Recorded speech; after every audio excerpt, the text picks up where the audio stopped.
gosh, that's really, really good to hear. Did you manage to find the cabin okay? I know it's pretty deep in the woods. Did you manage to follow my instructions? Oh, you did. I'm so, so glad, and I just want to say thank you so, so much for coming to see me. I know I've kind of become the rogue of the family since moving out here to my cabin, practicing my witchcraft, and I know it was probably pretty tricky for you to get out here to come and see me, and I just really appreciate it because it does get pretty lonely out here, to be honest, with just me and the wildlife to chat to. But first of all, I've made you a tea for the weary traveller. It's a nettle tea. I made it with the nettles that you probably had to wade through to find in my cabin. So I'm just gonna pop it on the table for you, okay?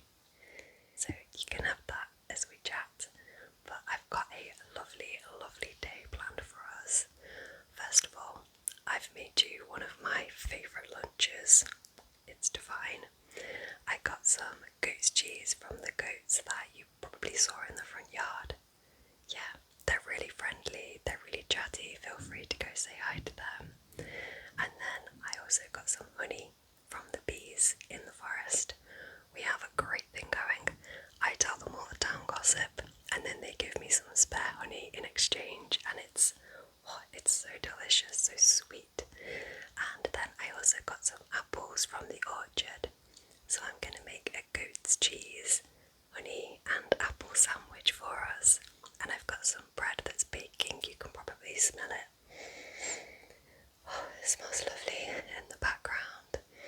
It will be ready a little bit quicker than you're used to with a sprinkle of magic. So lunch should be on its way pretty soon. And then I thought we could go for some forest bathing, and that literally means just walking through the forest, breathing in the nature smells, listening to the wildlife, and I will introduce you to some of my new friends. They're very nice wildlife creatures that I've befriended in the forest, and I think you will really enjoy hearing their stories and all about their little communities out here. And then I know you love a ride on the broom, so what I thought is, when the lights go down, when it's dark, we could fly above the village and look at all the little twinkly lights. Above the bridge is particularly nice, where they've strung up all the fairy lights. As you fly over there, it's just so peaceful and calm at night, and I'd love to share it with you. Does that sound okay? Okay, I'm so glad. So we do have a little bit of time to kill before lunch. Is there anything you'd like to do before then? Oh, you'd like to look through my books? Yeah, of course. I've actually got quite a few new ones since you last looked, so that would be great. Okay, my bookshelf's just over there, so shall I just talk you through them and see which ones you want to borrow? Okay, cool. Great. Well, let's get going then. What to show you first? Oh, let's start with this one. This is Rewitched by Lucy Jane Wood. It's a very, very cozy witchy book. I think you would enjoy it for cozy fall evenings, that with a cup of tea.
is Witchcraft for Wayward Girls by one of my favourite authors, Grady Hendrix.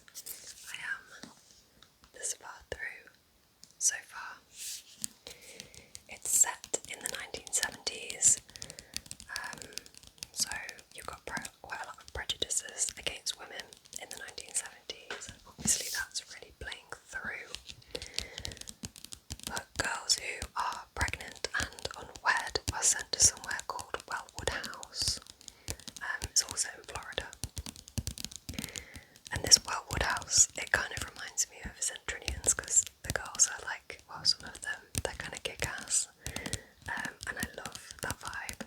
But also they're so oppressed. And some of the things that are happening to these girls is absolutely enraging.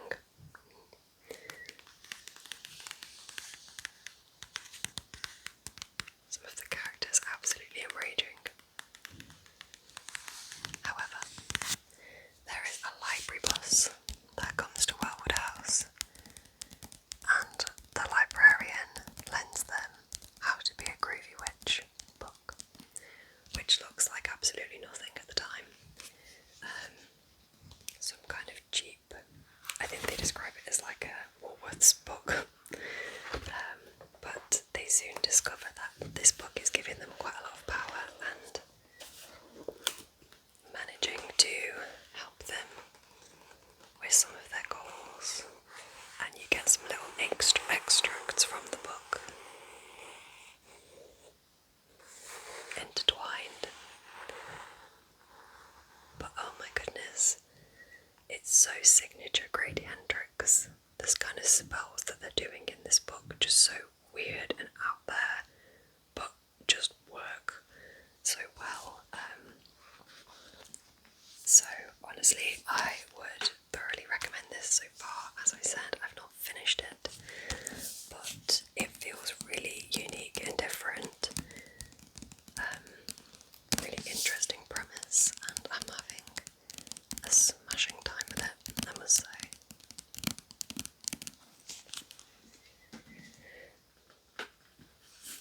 This one's a fun time. This is The Hex by Erin Sterling.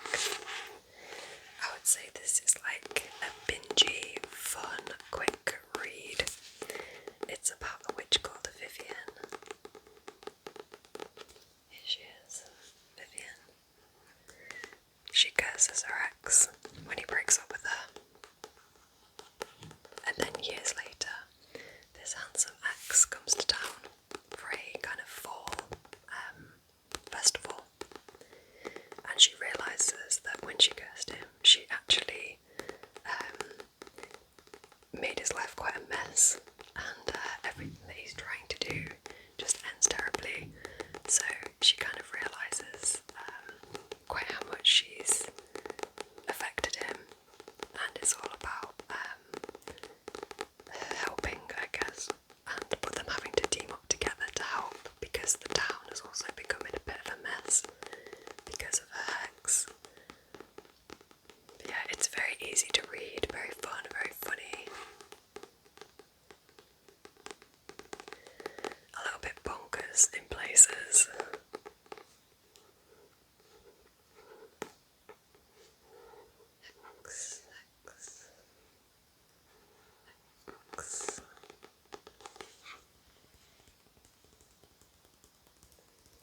Definitely doesn't take itself too seriously, which is fun. Just you look at this beautiful book. The Spell Shop by Sarah Beth Durst. Look at it. Look at it. It's gorgeous, right? You want to borrow it just for the cover. That's exactly what I was like when I saw it at my bookshop. And I also managed to find this gorgeous sprayed edge version. So, our witch in question here is Kayla. And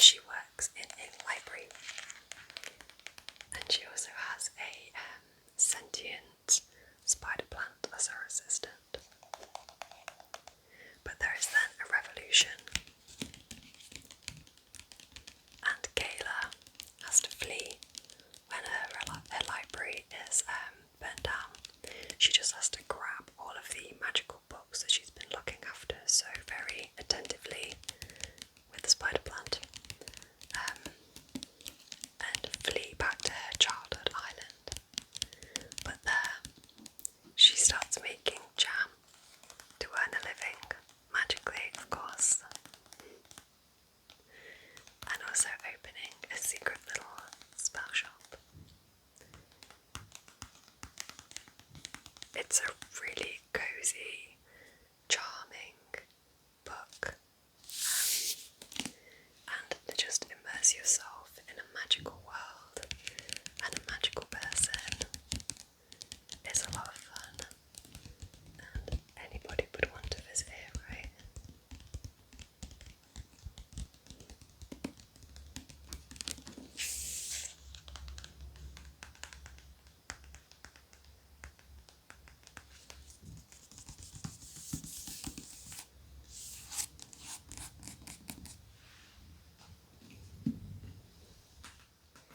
I've not read this one yet, but it is A Sorceress Comes to Call.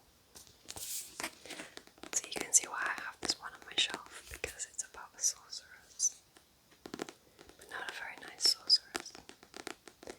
So we have Cordelia, who is our main card in this, and she is by Dick English, by the way. And Cordelia is quite oppressed by her mum.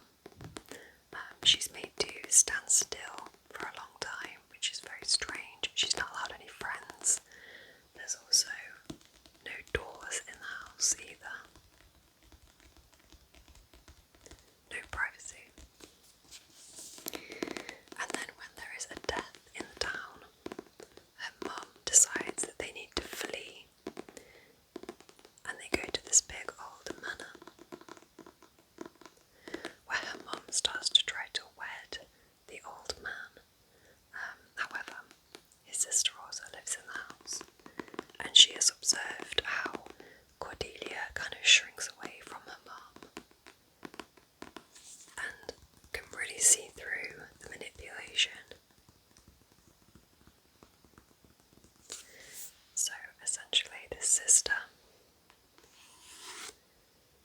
begins a bit of a war with the sorceress, Cordelia's mum.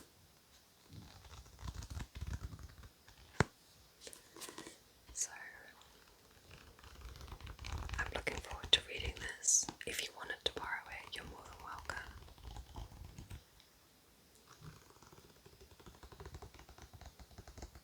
I like tea kingfisher, so I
trust too.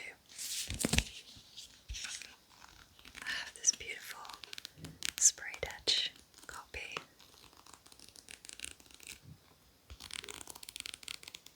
I think you should take this one and give it a read. I think you'd like it.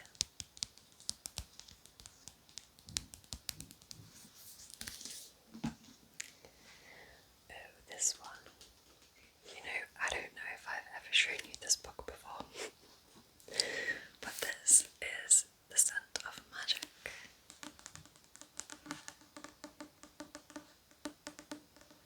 Doesn't that make nice sounds?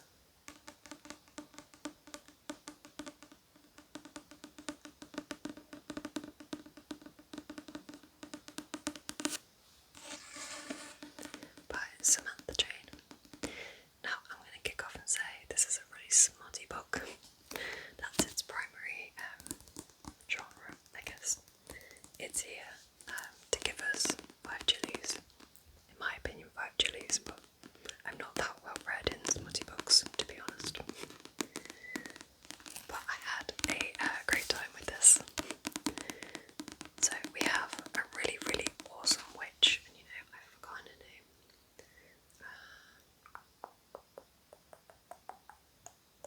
It doesn't even say. Doesn't even say what her name is. I think she's called Cordelia. Cordelia, I've remembered right. Yeah, Cordelia. And she is captured and ends up having to live in a society of werewolves and makes friends with 3 werewolves in particular, 3 werewolf brothers. So we kind of get a bit of a reverse harem situation going on, where there's 3 guys fighting over her, and each of these 3 guys are totally different, so you get a very different experience with each of them, which makes it really fun. But also, the storyline in this is great. Like, it's not just purely about the smut side of it. Like, I do think that's its main purpose, but the story, like, is still worth your time.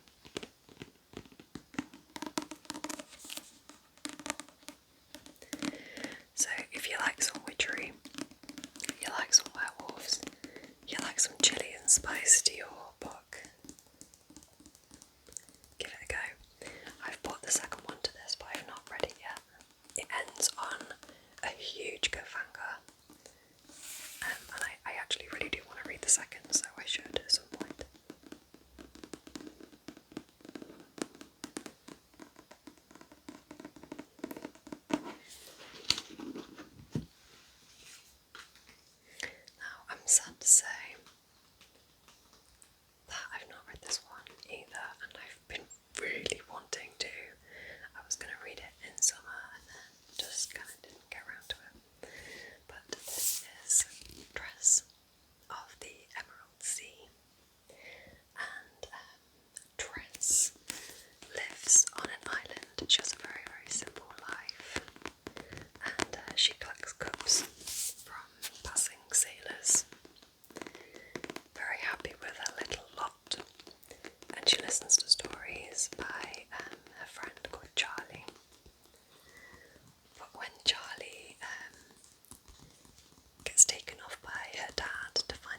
6 months if it's sat on my bookshelf, so I'm not in any huge rush.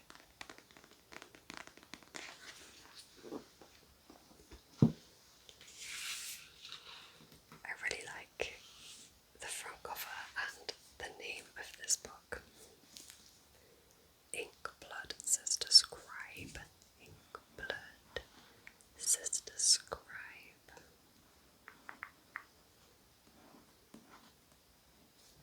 By Emma Dawes. I have this Waterstones exclusive signed edition, so it's got a beautiful sprayed edge.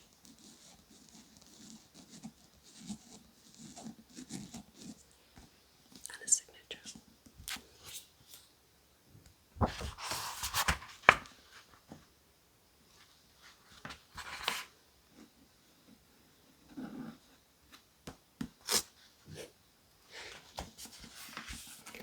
So, where witches aren't actually ever mentioned in this book, there are spell books written in blood, so I mean it's heavily implied, and that's just very cool. So we have two estranged sisters, and they are brought back together after their father passes away, and brought back into this kind of dangerous world of blood-written books. And really it's all about them figuring out the secrets and the stories behind these books.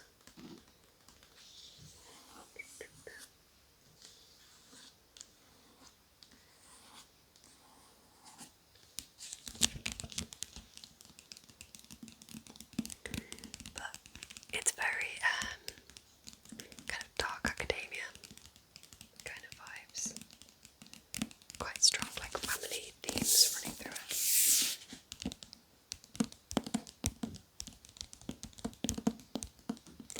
Very kind of dangerous worlds.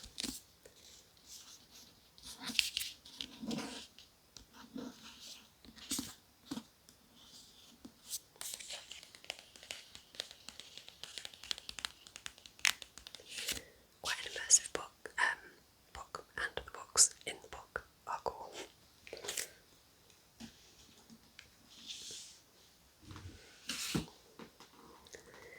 This one you might have heard of because it's my mum's favourite book, so I bet she's mentioned it to you at one point. Look at the beautiful copy I have. It's a hardback, and I took the sleeve off because the underneath looks like this, and like, wow, gorgeous. It's Tidelands by Philippa Gregory. So this one is a historical fiction. It's set in the 1600s, but it's all about witch trials as well. So we have our main character. Ignore the dog in the corner there. We'll take him on a walk with us when we go out in the woods.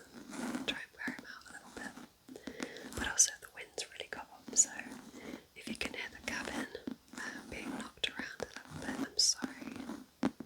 It's pretty sturdy, so don't worry.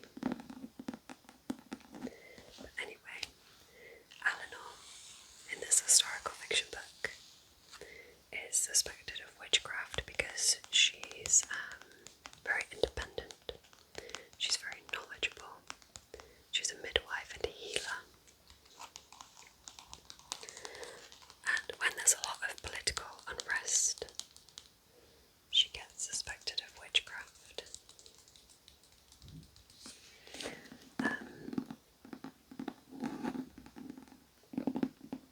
So it kind of blends like historical fiction with witch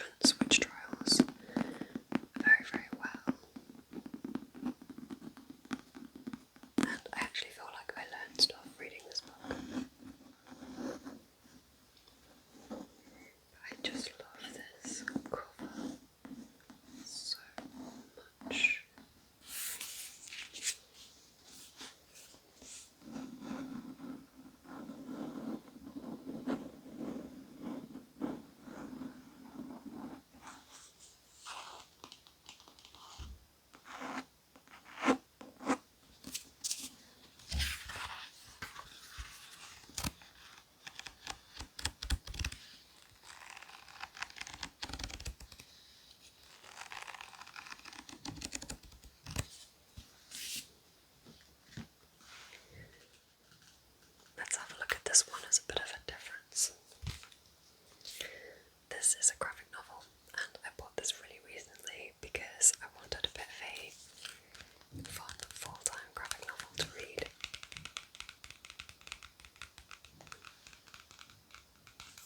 The artwork's super cool, for starters. Have you ever seen that series called Aspen Hotel? No. Well, it's quite fun. It's about a hotel set in hell. And the artwork really reminds me of Aspen Hotel. It's also, this is very, very funny. So there is a pet in it, the main witch's pet. This guy, I think he's called Blanchette. Or is she called Blanchette? Yeah, no, she's called Blanchette. This is Blanchette's little creature, and he's got really, really sarcastic kind of humour, and it really reminds me of the cat in Kiki's Delivery Service, if you've ever seen that Studio Ghibli film. Yeah, I knew you would have. Great, great witchy film. But this little guy in here has very similar sarcastic humour to Kiki's cat. And I thought that was like quite a unique thought, but then somewhere in here, and I bet I won't be able to find it, you actually see what must be Kiki flying above them, just really small in one of the pictures. I bet I won't be able to find it, it's quite near the end.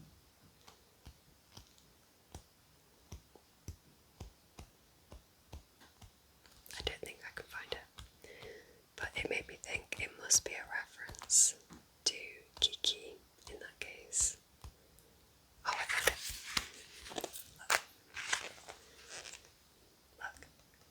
Isn't that Kiki? Right there. On her broom. It must be right. I think it must have been an inspiration for this book.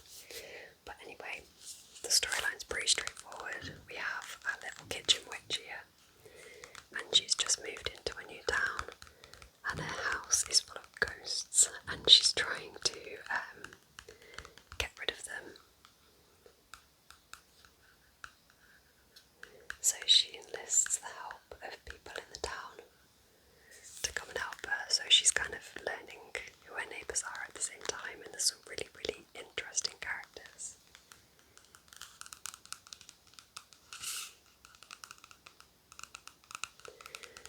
It's a really fun book. Very quick moving, very funny, very weird.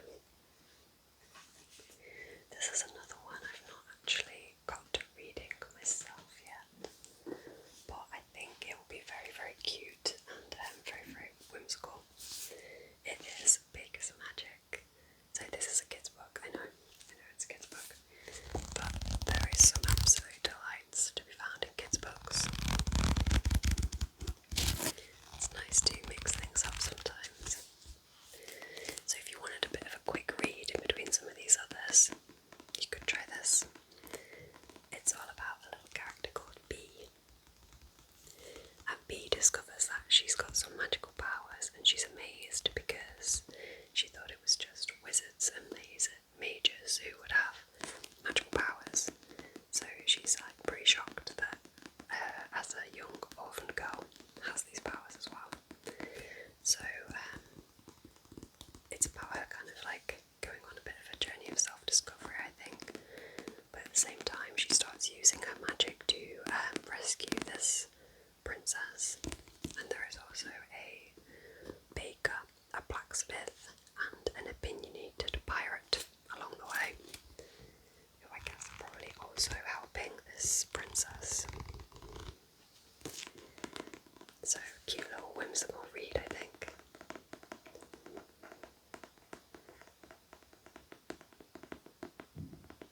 this is Slewfoot by Brom. Now, this is the second Brom book that I've read. I also read Krampus at Christmas time. And both of them, I sort of just don't really get on with, and I want to so badly because Brom writes such interesting sounding books, and also you get the amazing artwork in these hard copies. So there we go, like this. And I don't know. I think his books are really, really creative, but ultimately, I've just been left a bit cold after both the Brom books I've read, and I just don't really think they're for me. So this is about Abatha.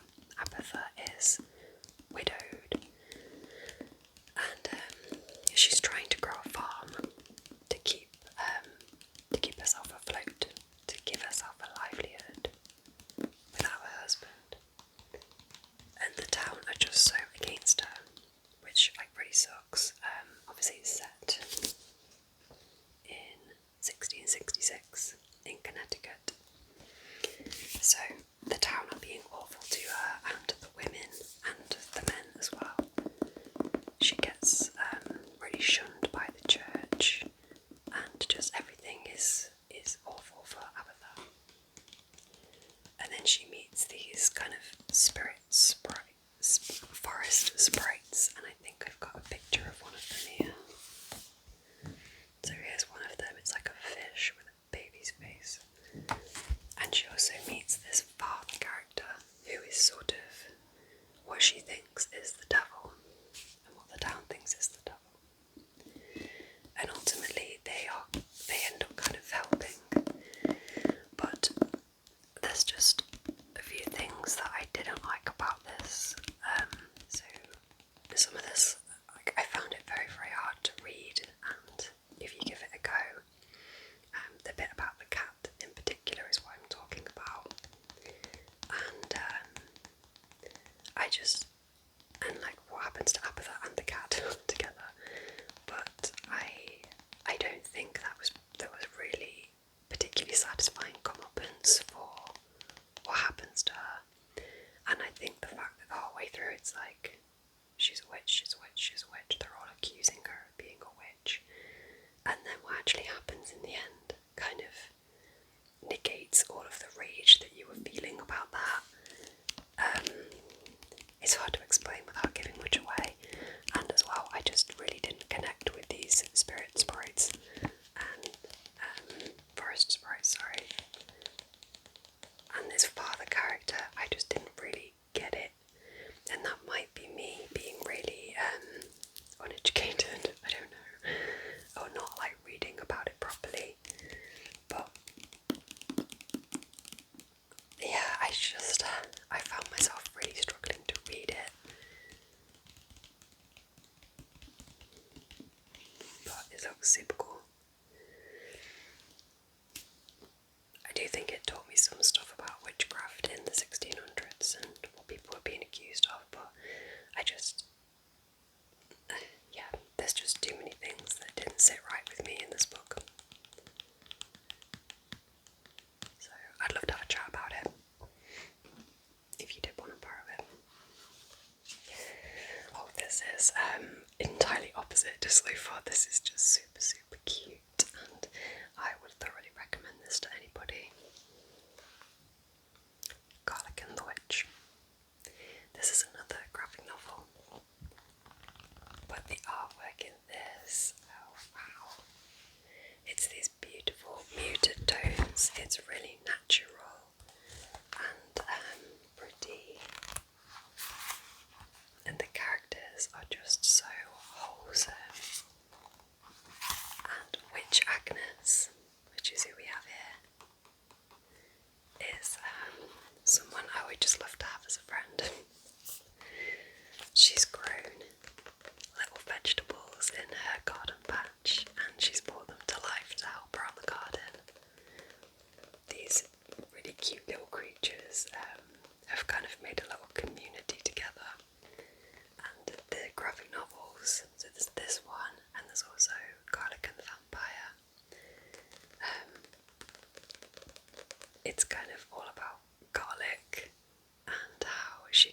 little sort of brave journey to find a vampire, really.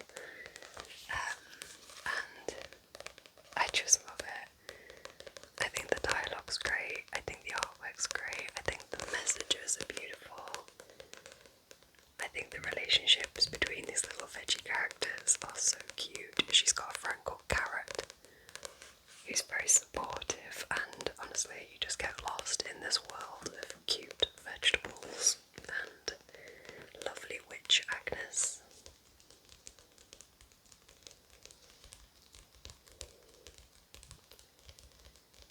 So I'm going to insist that you take this home, to be honest, because I want you to read it. When my mum was in hospital, you probably remember. Yeah. I went round and lent her this and Garlic and the Vampire, and she absolutely loved it. It really, really cheered her up. It was just the level of like concentration and escapism that she needed while she was in hospital. I think it was probably the first graphic novel she'd ever read. She was very apprehensive at first, but she loved it, and she's now bought one for her friend for her birthday. So, very cute. This is going to be my cute little witchy 4-book that I read really soon. So, actually, I quite like to keep this one here, if you don't mind, but I can lend it to you after. This is the Honey Witch. Honey Witch. And wouldn't you just love to visit there? Or better still, live there? I love my little cabin. It's so cute and cozy, but sometimes I'm like, oh, I have no space for all my stuff. But imagine if I lived here as the Honey Witch. Maybe at some point, eh?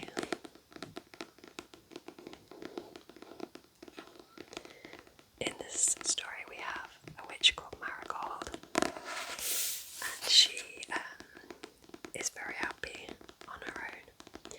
She's not interested in all these suitors who want to come and woo her. She's very happy just talking to the little forest creatures and things like that.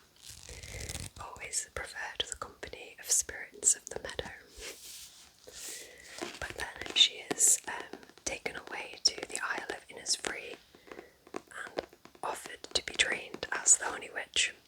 So she takes that up in a shot because she would love to be taken away and trained to be the Honey Witch. But there is a stickler because the Honey Witch has a sort of stipulation to it where no one can fall in love with you. So she takes her place as the Honey Witch, but then you have Lottie, I think she's called Lottie. Yeah, Lottie Burke, who comes along, and she is like a grumpy skeptic and doesn't believe in magic, but Marigold very much wants to prove her wrong. So this book is all about that, and I would guess we have a sapphic romance in here that's connected to no one being able to love the Honey Witch. Not really sure.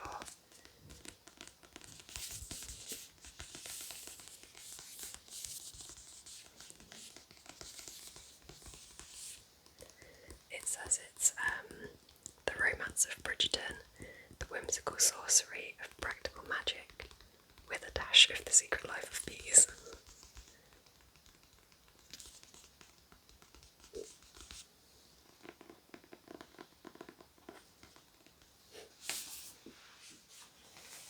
Oh, let's look at these two next. These come as a pair. They're 1 and 2. Aren't they so adorable?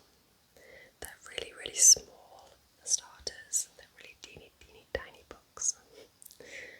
This is the first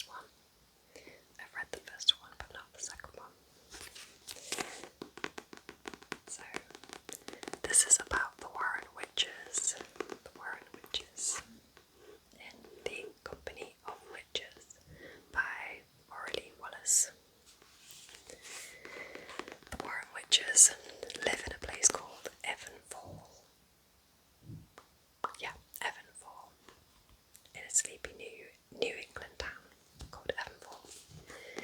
That's where they live, and they own a B&B there, and they kind of quietly help the town with magic. They just go very sort of unnoticed, but they do add a little sprinkling here and there to help things move along nicely.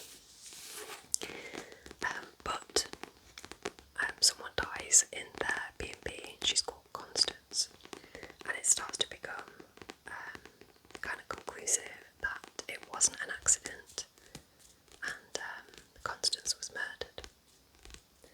And Nora, who is one of the Warren Witch sisters, is kind of prime suspect. She's just saying all the wrong things. She's really grumpy, but we kind of love Nora because it all comes from a good place. So it's kind of about working to prove Nora's innocence by working out how Constance died. And our main character, Bryn, who is their niece, I think, the two sisters' niece, she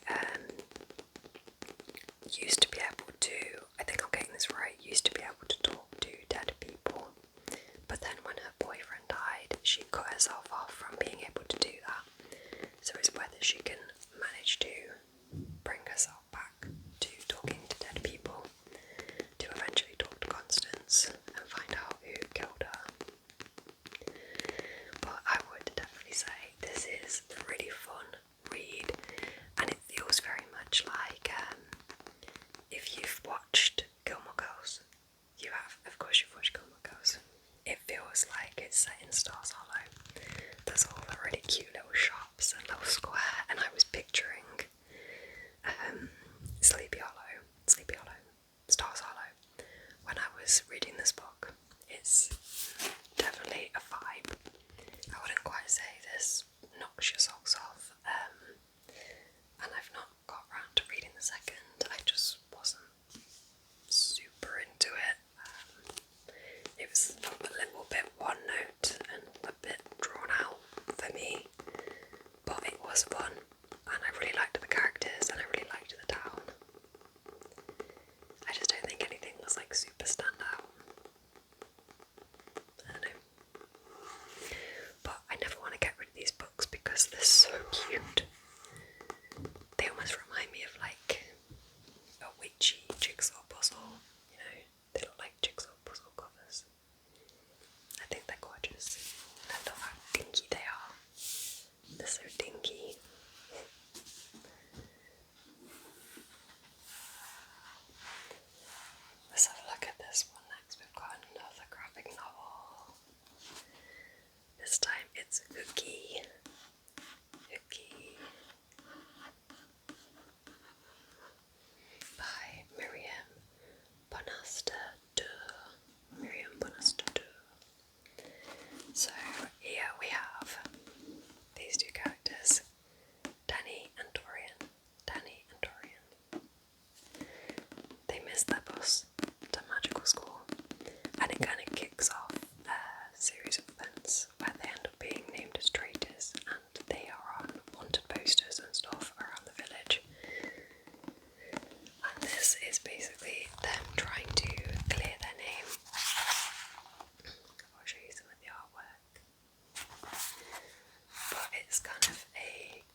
Gillis, okay.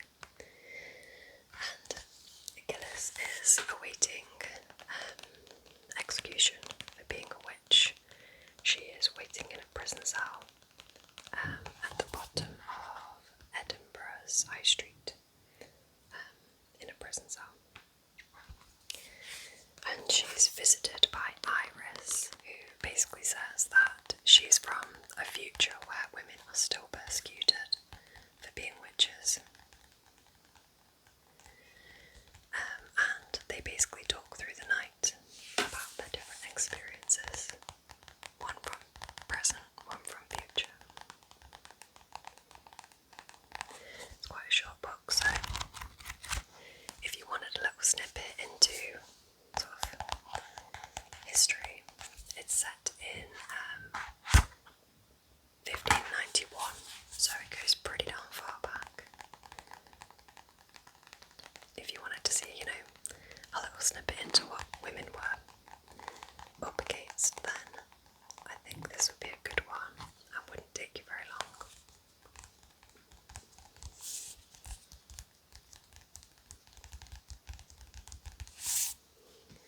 Okay, oh my word, it's been a while since I read this, but it's a delightful little book, if I remember rightly.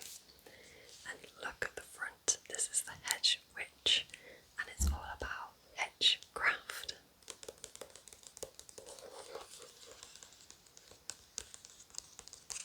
I liked this a lot because it's set in Wales, so in the UK, and the girl who wrote it is also from Wales, and you can really tell that she loves Wales, where she grew up, and the descriptions are lovely. So it's very cosy and authentic for that reason alone. But we follow the story of Rowan, and Rowan is essentially sent away for the summer to live with her crazy Aunt Winnie in Wales to learn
immerse myself in a moment and a character, and everything moves so quickly, I just couldn't really do that. But this book is beautifully written, and I think you should give it a go.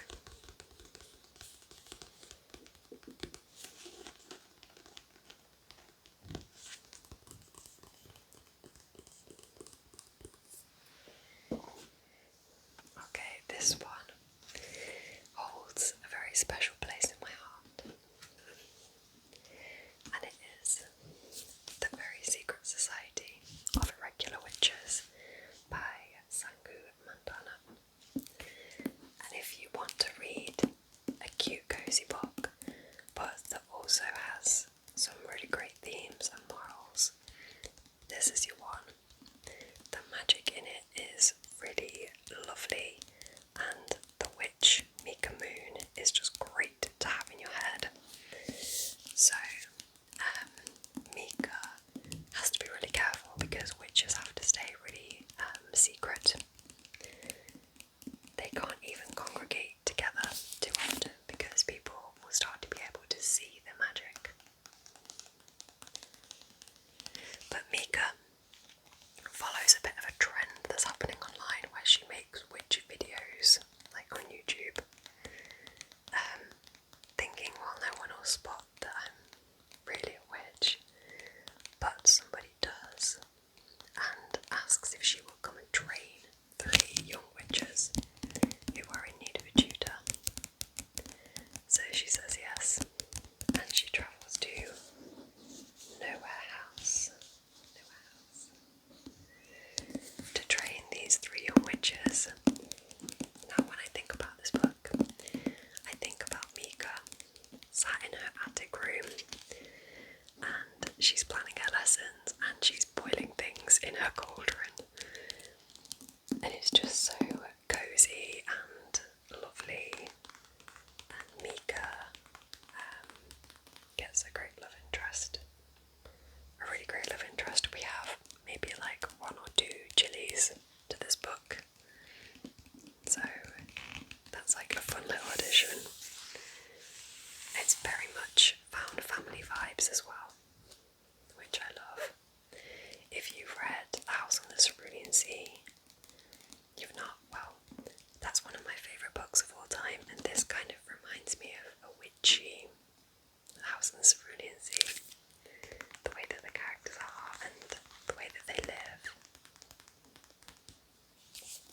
So I would really recommend this if you'd like a cute, cozy read, but it's also like really memorable and great characters.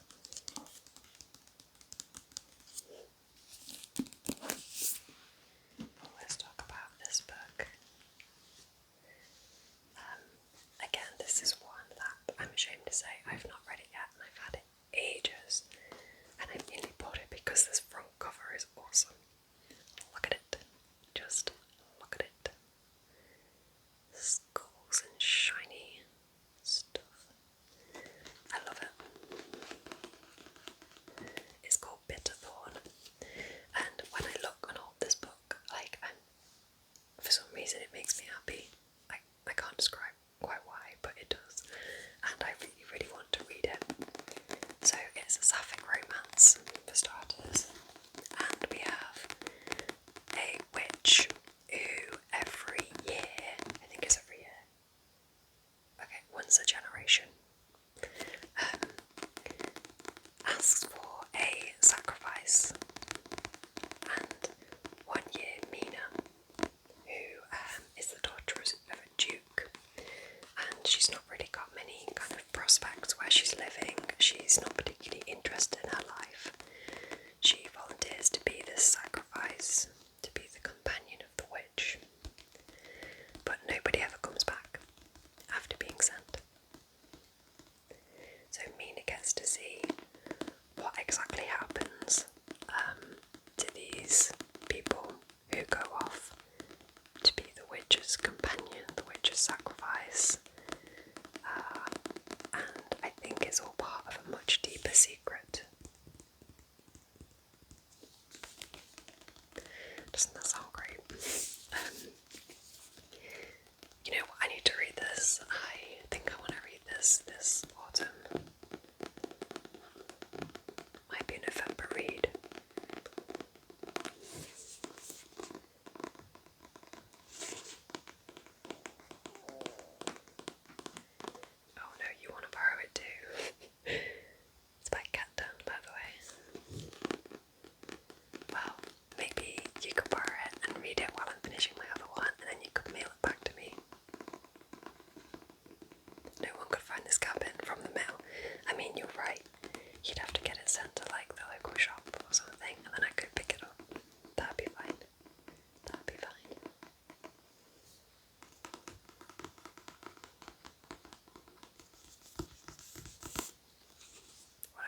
use this all the time.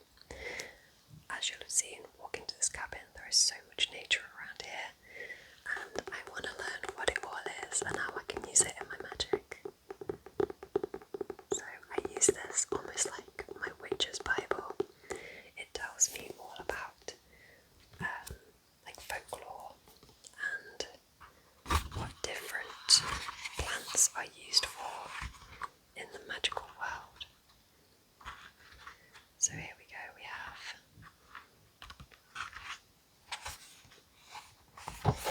for example, foxglove. It will give you a beautiful artistic representation of what each plant is, and then it will tell you all about what it's used for, different names for it, and essentially what I can do with it if I manage to find some, what I can brew. But don't worry, I've not used any magical brewing in your lunch, so you're safe, you're safe. No experimenting today. But it's beautiful, isn't it? Sometimes I just have it out as decor, kind of on my mantelpiece or whatever. I think it looks nice in the cabin, just on display. But talking of which, oh, that bread is smelling perfect. Shall we go and have some lunch?